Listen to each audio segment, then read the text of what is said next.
স্বাগত ইন্ডিপেন্ডেন্ট সংবাদে। আপনাদের সাথে আছি আমি আলী আসলাম। শুনছিলেন শিরোনাম, যাচ্ছি পুরো খবরে। একটি মহল বিশ্বে বাংলাদেশকে বন্ধুহীন ও বিতর্কিত করার চেষ্টা করছে বলে অভিযোগ করেছেন প্রধানমন্ত্রী তারেক রহমান।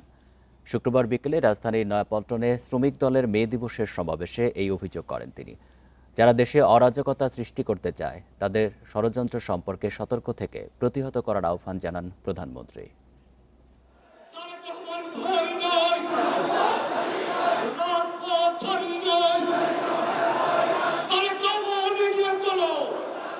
আন্তর্জাতিক শ্রমিক দিবস উপলক্ষে রাজধানীর নয়াপল্টনে জাতীয়তাবাদী শ্রমিক দলের সমাবেশ।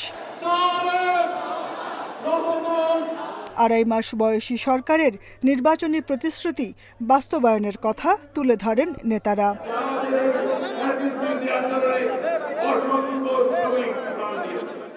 বেকারত্ব দূর করতে বিগত সরকারের সময়ে বন্ধ হওয়া কলকারখানা খুলে দেওয়ার প্রতিশ্রুতি দেন প্রধানমন্ত্রী। তিনি জানান, কর্মসংস্থান বাড়াতে বিদেশি বিনিয়োগকারীদের সঙ্গে আলোচনা শুরু হয়েছে। গত 1 মাস আগে আমি নির্দেশনা দিয়েছি যে কিভাবে আমরা কত দ্রুত আমরা বন্ধ কলকারখানা কোনটি চালু করতে পারবো, যাতে আবার সেই সকল শ্রমিক যারা কর্মসংস্থান হারিয়ে বেকার হয়ে গিয়েছিল সেই সকল শ্রমিকের কর্মের ব্যবস্থা আমরা করতে পারি। প্রধানমন্ত্রী অভিযোগ করেন, বিশ্বে বাংলাদেশকে বন্ধুহীন করার ষড়যন্ত্র শুরু হয়েছে। নতুন করে তারা ধীরে ধীরে বিভিন্ন রকম ষড়যন্ত্র শুরু করলো। তারা চেষ্টা করছে এখন বিশ্ব দরবারে প্রথমে বাংলাদেশকে বিতর্কিত একটি অবস্থানে নিয়ে যাওয়ার জন্য। তারা চেষ্টা করছে বিশ্ব দরবারে বাংলাদেশ যাতে বন্ধুহীন হয়ে পড়ে। ষড়যন্ত্রকারীদের বিরুদ্ধে সতর্ক থাকতে দেশের মানুষের প্রতি আহ্বান জানান প্রধানমন্ত্রী। বাংলাদেশি প্রতিটি মানুষের কাছে আমার আহ্বান থাকবে, আপনাদেরকে সজাগ হতে হবে, আপনাদেরকে সতর্ক হতে হবে, আপনাদেরকে জেগে উঠতে হবে, আপনাদেরকে তাদের ষড়যন্ত্র প্রতিহত করতে হবে, জবাব দিতে হবে। এ সময় দেশ গড়ার কর্মসূচিতে সবাইকে ঐক্যবদ্ধ থাকার আহ্বান জানান প্রধানমন্ত্রী। এই বাংলাদেশই আমাদের প্রথম ঠিকানা, এই বাংলাদেশই আমাদের শেষ ঠিকানা। সরকার গঠনের পর রাজধানীতে বিএনপির এটাই প্রথম সমাবেশ। এই সমাবেশে শ্রমিকের অধিকার আদায় এবং তাদের জন্য নিরাপদ কাজের পরিবেশ নিশ্চিত করার প্রতিশ্রুতি দিলেন প্রধানমন্ত্রী। প্রধানমন্ত্রী বলেন, শ্রমিকের নিরাপত্তা এবং মর্যাদা নিশ্চিত করে মানবিক বাংলাদেশ গড়তে চায় তার সরকার। Jahanara Parvin, independent news, Nayapaltan, Dhaka. নতুন করে স্পোর্টস সহ বেশ কিছু কর্মসূচি উদ্বোধনে আজ সিলেট যাচ্ছেন প্রধানমন্ত্রী তারেক রহমান। তার সফরকে ঘিরে সিলেটের মানুষের মাঝে ব্যাপক উচ্ছ্বাস সৃষ্টি হয়েছে। বিমানে সকাল 10টায় সিলেট পৌঁছানোর পর প্রথমে হযরত শাহজালালের মাজার জিয়ারত করবেন প্রধানমন্ত্রী। পরে সিলেট সার্কিট হাউস সংলগ্ন চাঁদনী ঘাটে নগরীর জলাবদ্ধতা নিরসনে সিলেট সিটি কর্পোরেশনের প্রকল্পের ভিত্তিপ্রস্তর স্থাপন অনুষ্ঠান ও সুধী সমাবেশে যোগ দেবেন তারেক রহমান। দুপুরে কাশীপুর ইউনিয়নের বাইশা নদী পুনঃখনন কর্মসূচির উদ্বোধন করবেন তিনি। আর বিকেলে সিলেট জেলা স্টেডিয়ামে শিশু কিশোরদের ক্রীড়া প্রতিভা অন্বেষণ নতুন করে স্পোর্টসের উদ্বোধন করবেন প্রধানমন্ত্রী। এছাড়া শিল্পকলা একাডেমিতে একটি সভায় অংশ নেবেন তিনি। সরকার গঠনের পর এটি তারেক রহমানের প্রথম সিলেট সফর।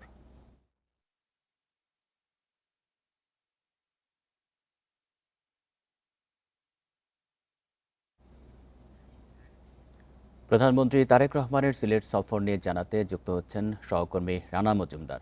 রানা, প্রধানমন্ত্রীর সফরকে ঘিরে মানুষের মাঝে উচ্ছ্বাস কেমন দেখতে পাচ্ছেন, তার আজকের সারাদিনের কর্মসূচি সম্পর্কে জানাবেন।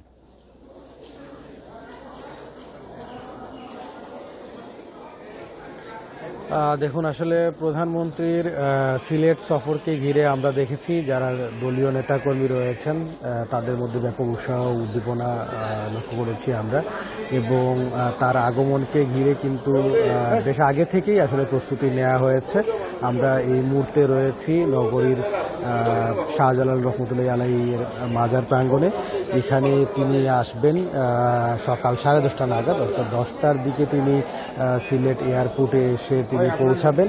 এয়ারপোর্টে এসে পৌঁছেই তিনি মূলত হযরত শাহজালাল রহমতুল্লাহ আলাইহির মাজার জিয়ারত করতে আসবেন এবং এখানে আসলে বেশ আগে থেকেই সব ধরনের প্রস্তুতি সম্পন্ন করা হয়েছে।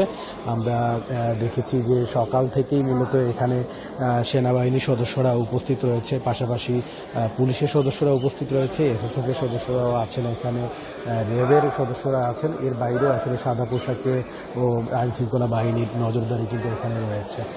এর বাইরে আসলে তিনি এই শাহজালাল রহমতুল্লাহ আলাইহির মাজার জিয়ারত করার পরে নগরীর যে কিংব্রিজ এলাকার যেটি রয়েছে সেখানে গিয়ে তিনি সিলেট সিটি কর্পোরেশনের জলাবদ্ধতা নিরসন প্রকল্প সহ বেশ কয়েকটি প্রকল্পের ভিত্তিপ্রস্তর তিনি কিন্তু স্থাপন করবেন এবং সেখানেও আমরা দেখেছি যে আইনশৃঙ্খলা বাহিনীর সদস্যরা যারা রয়েছেন তারা কিন্তু ইতিমধ্যেই সব ধরনের প্রস্তুতি নিয়েছেন এবং সেখান থেকে পরবর্তীতে আসলে সিলেটের সদর উপজেলার তে যাবেন। সেখানে গিয়ে বাসিয়া যে খাল রয়েছে সেই খালের খনন কর্মসূচি তিনি উদ্বোধন করবেন।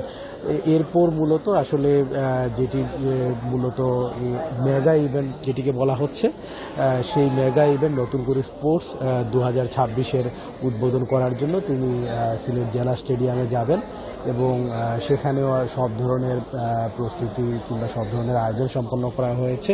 সেখানে গিয়ে তিনি নতুনগুড়ি স্পোর্টস 2026-এর উদ্বোধন করবেন এবং এটি মূলত ভার্চুয়ালি তিনি পুরো দেশব্যাপী এই আয়োজনটির উদ্বোধন করা হবে এবং ইতিমধ্যেই আমরা দেখেছি যে এটা নিয়ে পুরো বাংলাদেশ জুড়েই এক ধরনের সাড়া পড়েছে। প্রায় 1.5 লাখেরও অধিক কিশোরী তারা কিন্তু এটাতে নিবন্ধন করেছেন এবং সবচেয়ে বেশি নিবন্ধন হয়েছে সিলেট জেলা থেকে। প্রায় 15,000-এর অধিক কিন্তু সিলেট থেকে রেজিস্ট্রেশন সম্পন্ন করেছেন। তো সবকিছু মিলিয়ে বলা যায় যে আসলে প্রধানমন্ত্রীর এই আগমনকে ঘিরে সিলেটের কিন্তু ব্যাপক উৎসাহ উদ্দীপনা সিলেটবাসীর মধ্যে কাজ করছে এবং আপনি জানেন যে তিনি সিলেটের জামাই, তো সেই হিসাবে কিন্তু সিলেটবাসী বলেন, দলীয় নেতাকর্মী বলেন, তাদের মধ্যে বাড়তি একটি উচ্ছ্বাস আমরা লক্ষ্য করেছি। সিলেট থেকে জানাচ্ছেন সহকর্মী রানা মজুমদার। ক্ষমতার পালা বদলে নেতাদের ভাগ্য পরিবর্তন হলেও শ্রমিকদের কোনো উন্নয়ন হয়নি বলে মন্তব্য করেছেন বিরোধী দলীয় নেতা ডাক্তার শফিকুর রহমান। বলেন, জামাত সংসদে কিংবা সংসদের বাইরে শ্রমিকদের মর্যাদা প্রতিষ্ঠায় লড়বে। শুক্রবার বিকালে রাজধানীর বায়তুল মোকাররমের দক্ষিণ গেটে মে দিবস উপলক্ষে শ্রমিক কল্যাণ ফেডারেশনের সমাবেশে এসব কথা বলেন তিনি।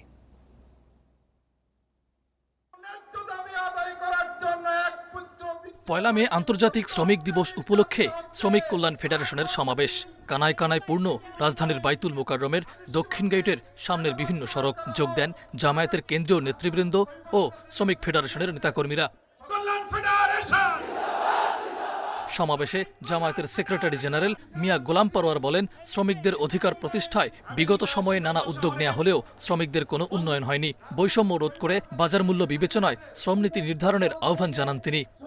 শ্রমিকের মুক্তির জন্য আজ থেকে 1,500 বছর আগে আমাদের প্রিয় নবী, মজলুমের নবী, 10 শ্রেণীর শ্রমিক দুঃখী মানুষের প্রিয় নেতা মুহাম্মদ মুস্তাফা সাল্লাল্লাহু আলাইহি ওয়াসাল্লাম যে অবিস্মরণীয় অনুপম শ্রমনীতি উপহার দিয়েছিলেন, আজ যদি সেই শ্রমনীতি আমরা বাস্তবায়ন করতাম, আমাদের মজুরি, কর্মঘণ্টা, সমস্ত অধিকার আমরা ফিরে পেতাম। প্রধান অতিথির বক্তব্যে শ্রমিকদের ন্যায্য অধিকার বাস্তবায়নের দাবি জানান বিরোধী দলীয় নেতা ডাক্তার শফিকুর রহমান। বলেন, শ্রমিকদের মর্যাদা প্রতিষ্ঠায় সংসদে কিংবা সংসদের বাইরে আন্দোলন করবে তার দল। ক্ষমতার পালাবদলে নেতাদের ভাগ্য পরিবর্তন হলেও শ্রমিকদের কোনো উন্নয়ন হয়নি বলেও মন্তব্য করেন তিনি।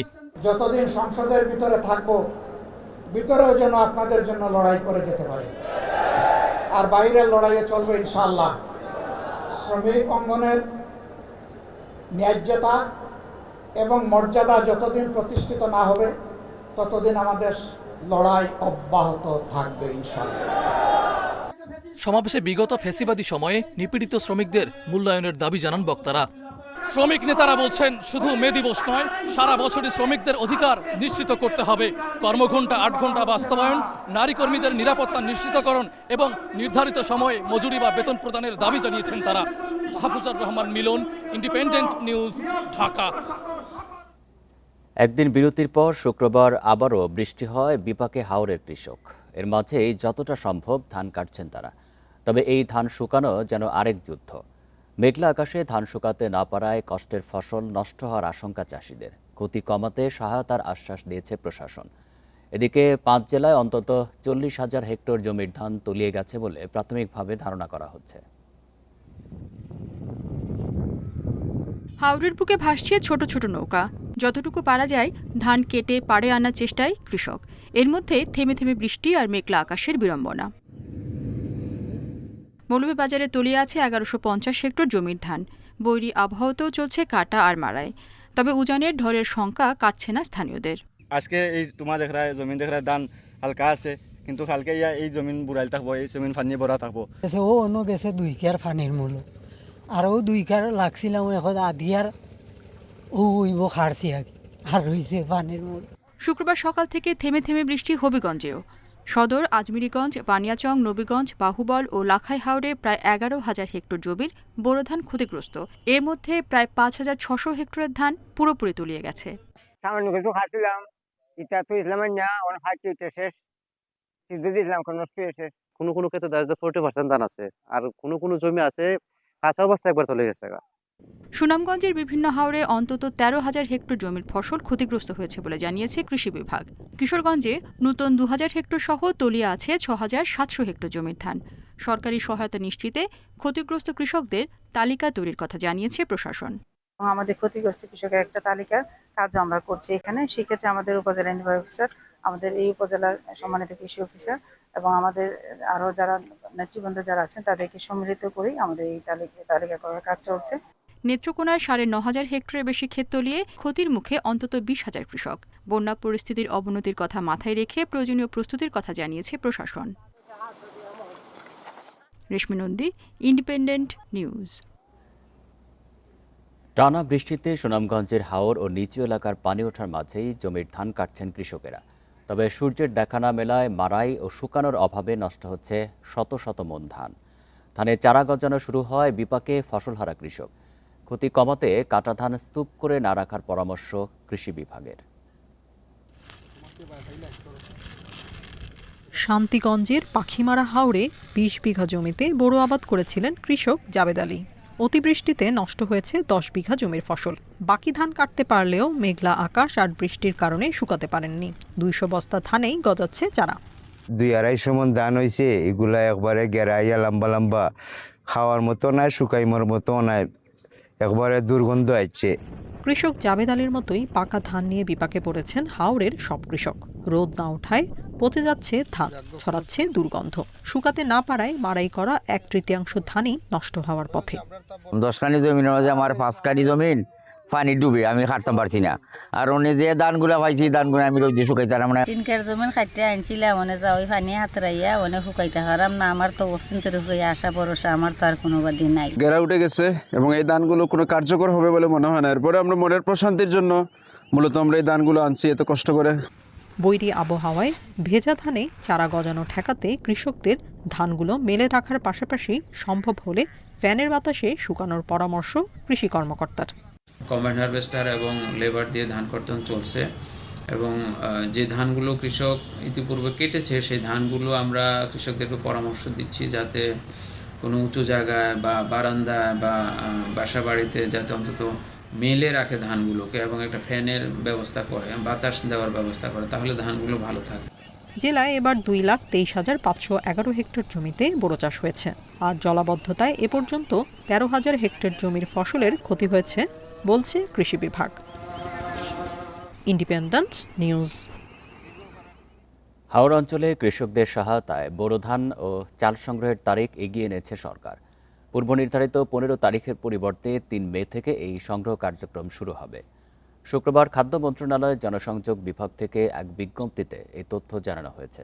এতে বলা হয়েছে, ক্ষতিগ্রস্ত হাওর অঞ্চলের 6 জেলা নেত্রকোনা, কিশোরগঞ্জ, সুনামগঞ্জ, সিলেট, মৌলভীবাজার ও হবিগঞ্জে কৃষকদের বোরো ধান ও চাল সংগ্রহের বিশেষ উদ্যোগ গ্রহণ করেছে। এই লক্ষ্যে চাল সংগ্রহের পূর্ব নির্ধারিত তারিখ 15 মে এগিয়ে এনে 3 মে থেকে হাওরের কৃষকদের কাছ থেকে ধান ও চাল সংগ্রহ কার্যক্রম শুরু করা হবে। অন্যদিকে দেশের অন্যান্য জেলার কৃষকদের কাছ থেকে আগের নির্ধারিত সময়সূচি অনুযায়ী 3 মে থেকে ধান এবং 15 মে থেকে চাল সংগ্রহ কার্যক্রম শুরু হবে।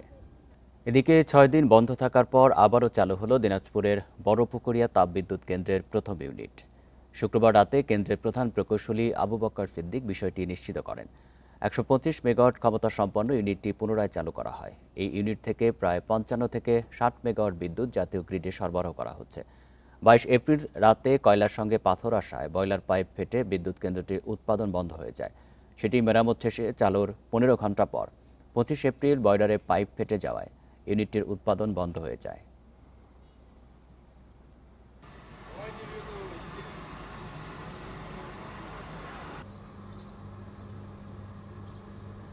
তাপবিদ্যুৎ কেন্দ্র দীর্ঘদিন বন্ধ থাকায় কয়লা নিয়ে বিপাকে দিনাজপুরের বড়পুকুরিয়া খনি কর্তৃপক্ষ। ইয়ার্ডের ধারণ ক্ষমতার 3 গুণ বেশি মজুত হয়েছে কয়লা। বৃষ্টি অতিরিক্ত বোঝাইয়ের কারণে সীমানা প্রাচীর ভেঙে ভেসে যাচ্ছে কয়লা। আর শুষ্ক আবহাওয়ায় কয়লার স্তূপের উত্তাপ বেড়ে রয়েছে আগুন ধরার ঝুঁকি। দ্রুত বিদ্যুৎ কেন্দ্র চালু করে সংকটের সমাধানের তাগিদ খনি কর্তৃপক্ষের। দিনাজপুরের বড়পুকুরিয়া কয়লা খনির উত্তোলন করা কয়লার একমাত্র ক্রেতা পিডিবি। পাশে অবস্থিত তাপবিদ্যুৎ কেন্দ্রে প্রতি মাসে 1 লাখ টন কয়লা ব্যবহার হওয়ার কথা, কিন্তু দীর্ঘদিন ধরে বিদ্যুৎ কেন্দ্রটি প্রায় অচল থাকায় কয়লা নিয়ে বিপাকে খনি কর্তৃপক্ষ। তাপবিদ্যুৎ কেন্দ্রে 3 ইউনিটের মধ্যে একটি বন্ধ 5.5 বছর ধরে। গত নভেম্বর থেকে বন্ধ হয় আরেকটি ইউনিট। এ কারণে কয়লার পাহাড় জমেছে খনি ইয়ার্ডে। ধারণ ক্ষমতার 2.5 গুণ কয়লা রাখায় বৃষ্টি ও অতিরিক্ত চাপে ভেঙে গেছে প্রায় 300 ফুট সীমানা প্রাচীর। এটাকে সেভাবে ব্যবহার না করার কারণে স্পন্টেনিয়াস কম্বাসন শুরু হয়েছে এবং সেটি আস্তে আস্তে ধোঁয়া আকারে দেখা যাচ্ছে। এই কয়লাগুলা বান্ডারিতে চাপ সৃষ্টি করে বান্ডারিটা ধসে পড়ে। খনি কর্তৃপক্ষ বলছে কয়লা উত্তোলনের পর কয়লার মালিক তাপবিদ্যুৎ কেন্দ্র। উত্তোলন চুক্তি ও কারিগরি কারণে কয়লা উত্তোলন বন্ধ করার সুযোগ নেই। দ্রুত বিদ্যুৎ কেন্দ্র চালু করে সমস্যার সমাধান চান তারা। দায়িত্ব অনেকটা আমাদের যেরকম আছে এটা সংরক্ষণ করা, নিরাপত্তা দেয়, ওনাদেরও কিছুটা দায়িত্ব আছে এটা সংরক্ষণের বিষয় এবং নিরাপত্তার বিষয়। ওনারা কয়লা যদি নেওয়া শুরু করেন কাঙ্ক্ষিত মাত্রায়, সেই ক্ষেত্রে আশা করি এই সমস্যাটার সমাধান হয়ে যাবে। বড়পুকুরিয়া খনি ইয়ার্ডের কয়লার ধারণ ক্ষমতা 2,22,000 মেট্রিক টন, আর বর্তমানে মজুত আছে 5,80,000 মেট্রিক টন। প্রতিদিন খনি থেকে প্রায় 30,000 টন কয়লা উত্তোলন করা হয়। Independent news. আশুলিয়ার বংশী নদীর সংযোগ খাল খনন না করায় প্রতি বছর অন্তত 2000 বিঘা জমির বোরো ধান নষ্ট হওয়ার শঙ্কা থাকে। বর্ষায় টানা বৃষ্টি এবং জোয়ারের পানিতে আধা পাকা ধান তুলিয়ে ক্ষতির মুখে পড়তে হয় কৃষকের। দ্রুত খালটি পুনঃখননের দাবি জানিয়েছেন স্থানীয়রা। ক্ষেত ভরা আধা পাকা ধানের চিত্র আশুলিয়ার কলতা সতীতে। পুরোপুরি পাকতে দিন কয়েক সময় লাগবে। এই সময়টুকু পার করা নিয়েই দুশ্চিন্তায় কৃষক। বংশী নদীর সংযোগ খাল দিয়ে সারা বছর কারখানার বর্জ্য মেশানো পানি প্রবাহিত হয়। খনন না করায় খালের গভীরতা কম। এতে ভারী বৃষ্টিতে পানি উপচে বিষাক্ত বর্জ্য জমিতে ঢুকে পড়ে। ডুবে যায় আধা পাকা ধান, নষ্ট হয় ফসল। তাই অনেকে ধান পুরোপুরি পাকার আগেই কেটে ফেলেন, পান না কাঙ্ক্ষিত ফলন। যখন বৃষ্টি হবো তলে যাবো, বসে যাবো, একদিনে বসে যায় গালি। বৃষ্টির পানির সাথে মিশে পুরো বাই দিয়ে ছড়াই যায়, পরে এগুলো পয়সা যায়, ধান কাটতে পারি না। বৃষ্টির পানি এবং কারখানা ময়লা পানি এবং জোয়ারের পানি হচ্ছে, তিনোটাই একবারে হয়ে যায়, ভরট হয়ে যায়, তাতে আমাদের ধানগুলা পচে যায়। উপজেলা প্রশাসন জানিয়েছে বর্তমান সরকারের খাল খনন কর্মসূচির আওতায় সাভারের 40টি খালের তালিকা করা হয়েছে। প্রথম ধাপে সম্ভব না হলেও দ্বিতীয় ধাপে খালটি খননের উদ্যোগ নেওয়া হবে। প্রথম পর্যায়ে খনন করা সম্ভব হবে না, কিন্তু আমরা দ্বিতীয় পর্যায়ে আশা করছি অতি দ্রুতই এই খালটি খনন করতে পারবো। এর মাধ্যমে আমাদের কৃষকরা তাদের কৃষিকাজে এই খালের পানি ব্যবহার করতে পারবেন। কলতাসুতি এলাকায় বংশী নদীর সংযোগ খালের দুই পাশে অন্তত 2000 বিঘা কৃষি জমিতে বোরো আবাদ হয়। Independent news. মরণব্যাধি ক্যান্সার জয়ের সাফল্য উদযাপনে বৈশাখী মিলন মেলায় একত্রিত হলেন সারা দেশের শতাধিক রোগী।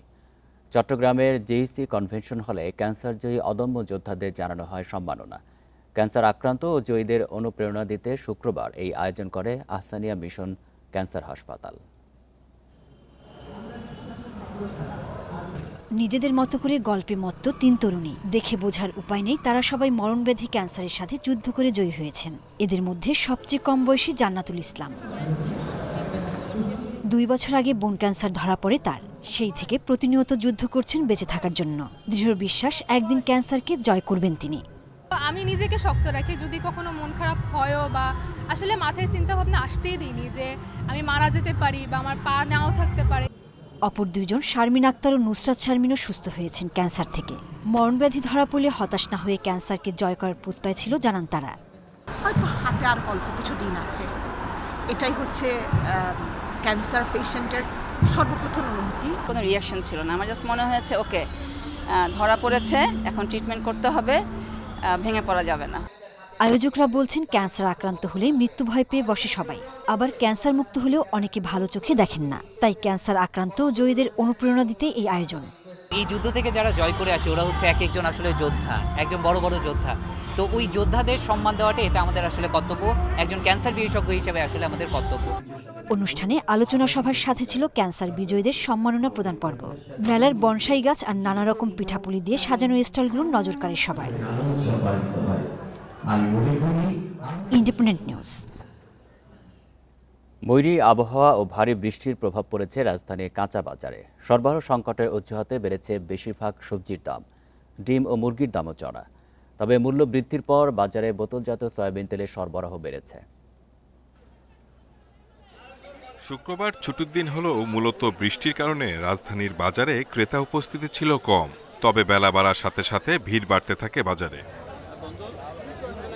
ক্রেতা কম থাকলেও দাম কিন্তু কমেনি, বরং বেড়েছে সবজির দাম। বেগুন, করলা, বরবটি, কাঁকরোল বিক্রি হচ্ছে ৮০ থেকে ১০০ টাকা কেজিতে, যা গত কয়েকদিনের চেয়ে কেজিতে প্রায় ২০ টাকা বেশি। বাড়তি দামের জন্য বিক্রেতারা আবহাওয়ার অজুহাত দিলেও তা মানতে নারাজ ক্রেতারা। চড়া দামের জন্য দুর্বল বাজার ব্যবস্থাপনাকে দুষছেন তারা। বৃষ্টির কারণে যেটা গাড়ি ঢুকবে ৫০ টাকা, সেখানে গাড়ি ঢুকছে ২০ টাকা। শসা আগে ছিল ৬০ টাকা, এখন আজকে ১২০ টাকা পাইকারি, তাও পাই নাই। শসা বাজারে নাই, শসা গাড়ি ঢুকার কথা ২০ টাকা, ঢুকছে একটা। না, বাজারে ওরকম তদারকি নেই, মানে পণ্য বা আপনার ভোক্তাধিকার বলেন কোনো এরকম ধরনের কিছু নেই। আজকে এখন আছে, একটু পরেই চলে যায়। এটার অ্যাকশন আসলে মানে কি বলবো, ঘনীভূত না। এদিকে দাম বাড়ানোর পরপরই বাজারে বোতলজাত সয়াবিন তেলে সরবরাহ বাড়িয়েছে বিপণন প্রতিষ্ঠানগুলো।